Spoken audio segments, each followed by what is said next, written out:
Баршаңызға қайырлы күн достар. Бүгін сіздермен лаваштан өте тез дайындалатын сигара бөрек дайындаймыз. Ол үшін бізге осындай дөңгелек лаваш қажет болады. Егер де менің видеоларымды жіберіп алмас үшін каналға тіркеліп, қоңырау белгісін басып қойыңыздар. Енді лавашымызды асқана қайшысымен немесе пышақпен осындай 8 бөлікке бөлеміз. Пиццаның бөліктеріне ұқсас болуы керек.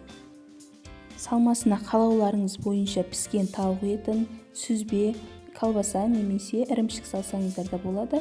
Мен ірімшік салып көрсетемін. Ірімшіктің кез келген түрі бола береді.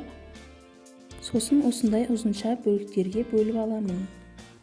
Енді лаваштың ішіне бір-бірден салып, осылай екі шетін қайырып, ішке қарай ораймыз. Барлығын осылай орап шығып, дайындап қоямыз.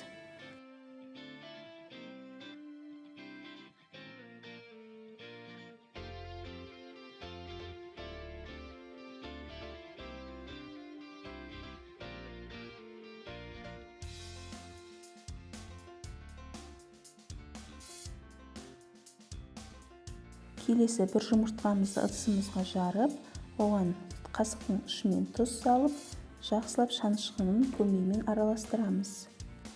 Жұмыртқамызға дайын лаваштарымызды бір-бірден осылай аунатып шығамыз. Бөрегімізге жұмыртқа міндетті емес, бірден табамызға қорып алсақ та бола береді. Жұмыртқаға аунатып пісірсеңіздер, сырты жұмсақ болып шығады, ал жұмыртқасыз пісірсеңіздер, сырты қытырлақ болып шығады, бірақ ол да өте дәмді болып шығады. Енді табамызға майды аз ғана мөлшерде құямыз.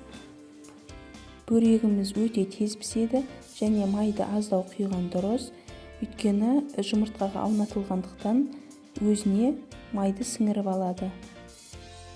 Табамызға осылай бір-бірден салып шығамыз.